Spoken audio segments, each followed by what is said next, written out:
So how do you want to come off on this video? What's the goal here? The goal is to show them what goes on behind the cameras. That they don't know, but they should know. That they don't know, but they should know.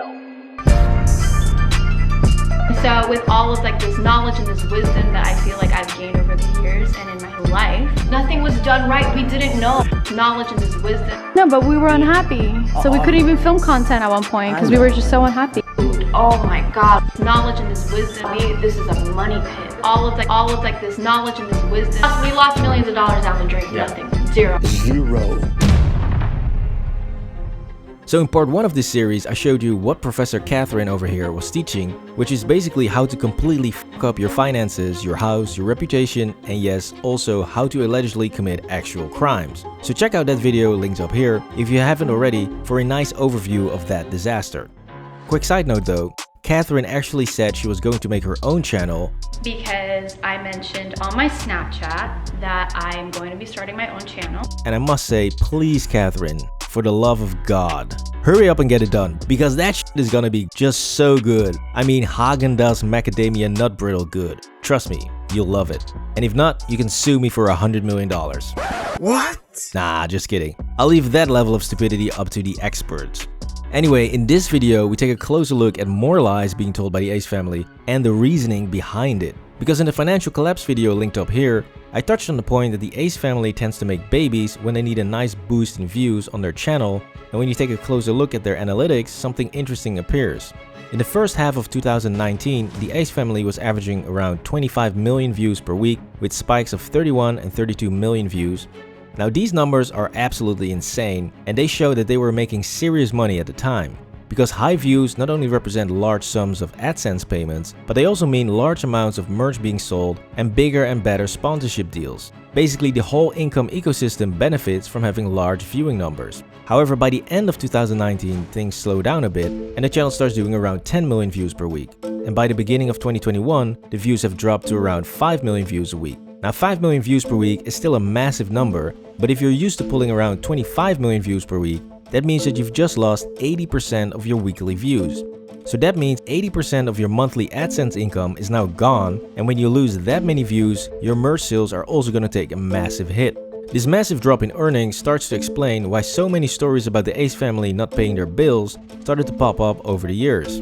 But wait, it gets much worse, because not only is the Ace family making considerably less money from their channel and losing valuable merch sales, they might also lose their entire company and even more income. You see, the Ace family does most of their business dealings through Ace Collection, and the company owns the merch business and probably the Ace family channel. And guess what? Ace Collection was used as a collateral on one of their loans. So this is something that sort of got lost in translation during the whole foreclosure drama, since it seemed that the lender just took ownership of the house and they were now free to leave while taking a massive loss on the property. However, during the build of the house, things were already falling apart behind the scenes, and Austin and Catherine were forced to sign an agreement that specified that the lender would take ownership of Ace Collection in the event of a default by the Ace family. So this small but very important detail was found and perfectly explained by the Matt Katzer channel, so check him out for more details on it. He has a lot of knowledge on real estate law. But what this comes down to is that these two geniuses were still liable for a different loan than just the loan on their house, and if they also defaulted on this loan, they could lose a major part of their income, if not all of it. So there's another one of those golden nuggets of wisdom that you'll receive from McBroom University. So now that we've cleared up how this whole disaster actually started, let's focus on the house itself, since this is the only true thing in their video.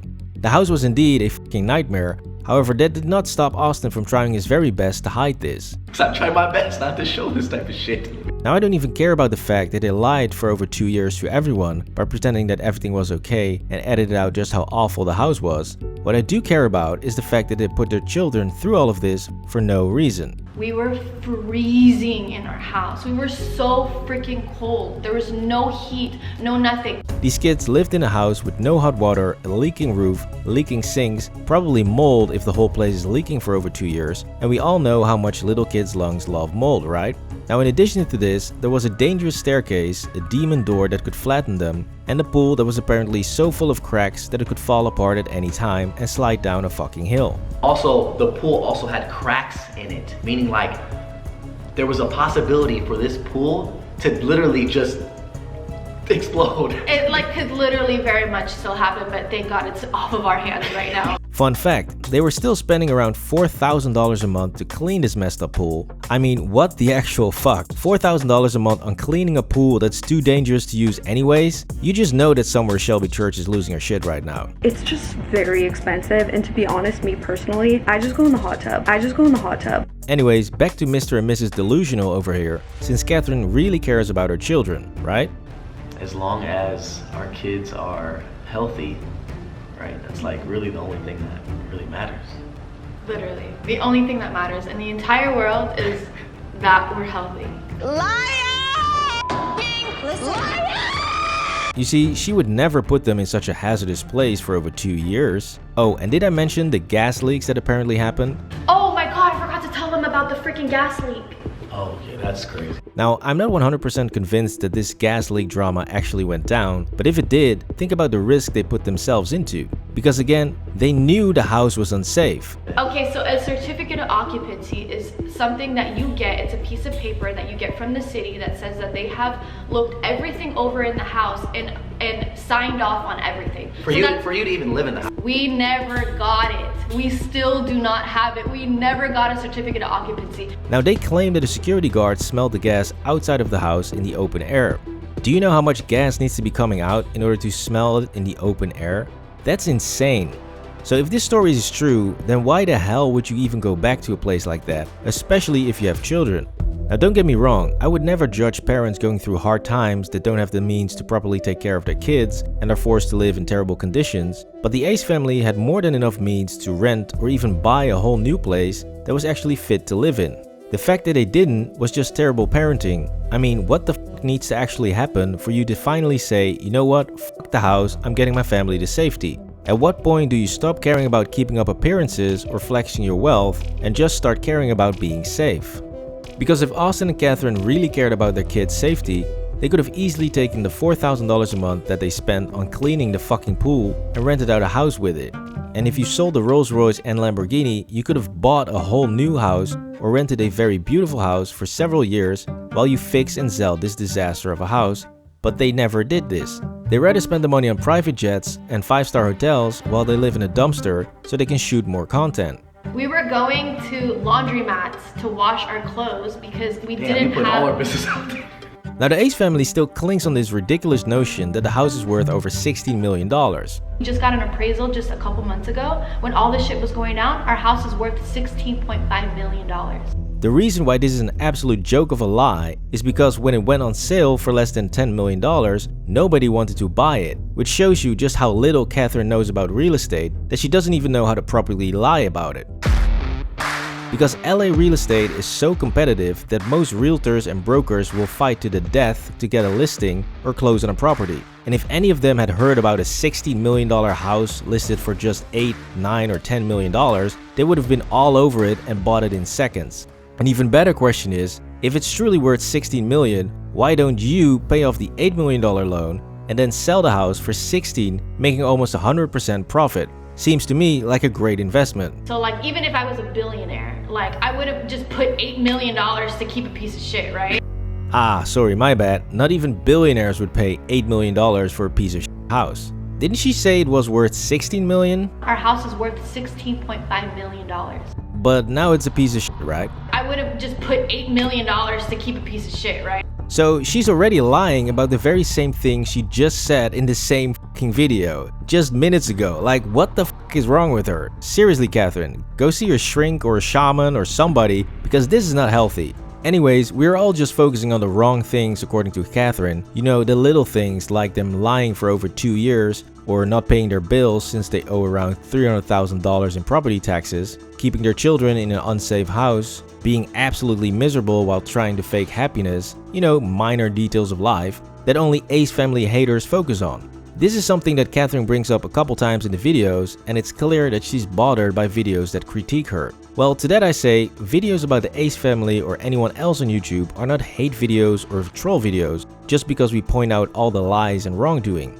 Hating on someone is saying your ass is too fat or your nose is too big. But calling someone out on their bullshit, lies, scams, manipulation, child endangerment, or good old-fashioned abuse is very fucking important, especially in the world of social media. Because right now, social media has more power than TV and newspapers combined, and it's why brands are throwing Kendall Jenner over $250,000 for a single Instagram post, or pay a YouTuber $15,000 for a single video. This power can easily be abused, and so many lives have already been destroyed by this. Romeo Lacoste, for instance, used his fame and influence to sex with a 14-year-old while being 28. And EDP445 was also sexting with minors and was caught red-handed trying to meet up with a 13-year-old. David Dobrik and his crew were involved in a rape allegation. Logan Paul was filming dead people in Japan. Tati Westbrook lied her ass off about James Charles for financial gain. James Charles then destroyed his own reputation by going after underage boys multiple times. Shane Dawson showed absolutely disgusting behavior in his vlog, and currently dozens of influencers are promoting crypto scams that make ordinary people lose thousands of dollars. The list just goes on, and every time these are called out on their bullshit, they want to make it about hating and say that they are just good people trying to live their lives and want privacy. Yeah, that's why you post thousands of photos and videos online, because you want privacy, right? No, what they really want is for you to throw millions of dollars at them and tell them how much you love them, but never ask any critical questions. Tea channels and commentary channels are performing the important task of eating away the rotting flesh on YouTube in order to keep the body healthy. Yes, it's disgusting, but I'm glad they exist. The reason why you see thousands of videos on the Ace family and almost none on Casey Neistat or Marcus Brownlee is because these two simply have no rotting flesh. So if the Ace family just stops lying and screwing people over all the time, the critiquing will simply stop. Just look at Logan Paul. He screwed up big time, but he learned from it and changed his ways, and now he's got his shit together hosting one of the biggest podcasts in the world while starring in major boxing events and making tens of millions of dollars. The final and biggest lie the Ace family told was trying to get you to believe that they chose not to sue the development company. Why are you guys suing these people? Like, what's going on? So we were thinking about how to go about this situation, and it would just be a waste of time and energy and money for us. For me, I just healed from the situation, and I'm pretty much past it. This is absolutely hilarious because the Ace family can't sue even if they wanted to, and that's for two spectacular reasons. The first reason why they can't sue is because their own dirty little plan to circumvent tax law actually backfired on them. Remember when I told you that they became owners of the development company to later take ownership of the house and pay less taxes? Well, that same move made them liable for the building process, and you can't sue if you are the developer. You can only sue if you're strictly the client or buyer and nothing else. Now, the second reason they can't sue ties into the first reason, and it's because of how they bought/were gifted the house. Because they use something called a quit claim deal, which, as the name suggests, removes all ability for you to claim anything. It's the equivalent of buying a showroom model and having the seller say you have no warranty, because you buy the house as is, and if you find any problems later on, well, too bad. You have to fix it yourself, because the quit claim clearly states that you cannot sue the person that is selling to you. So Austin's bullshit about bankruptcy is just absolutely false. Come to find out, he was basically going bankrupt and he didn't have shit to his name. So a lot of times you can't sue anybody if they don't have anything. Now you might ask, why would people engage in a quitclaim if they offer no protection for the buyer? Good question. The answer is that for companies or people that are selling a piece of real estate, a quitclaim can be a fantastic way of quickly getting rid of a shitty property without any liability later on. Now, for buyers that actually know what the fuck they're doing, a quitclaim can be a great way to pick up a property at a discounted price. But if you're not an expert on buying or developing real estate, a quitclaim is literally the worst type of deal you can make, since you would not even know what to look for, and trust me, there will be many things to look out for. So if your name is not Oppenheim or Altman, stay as far away from quitclaims as you possibly can, since they will ruin your net worth. Now in the end, it turns out that the Ace family was right. They actually did get screwed. But unfortunately, it was by the Ace family themselves for setting up this shitty development deal. If they had simply acted as buyers and not tried to lower their taxes by using a quitclaim, they could have sued the general contractor or the subcontractor if the general contractor actually went bankrupt. So I guess the moral of the story is, don't fuck with California tax law.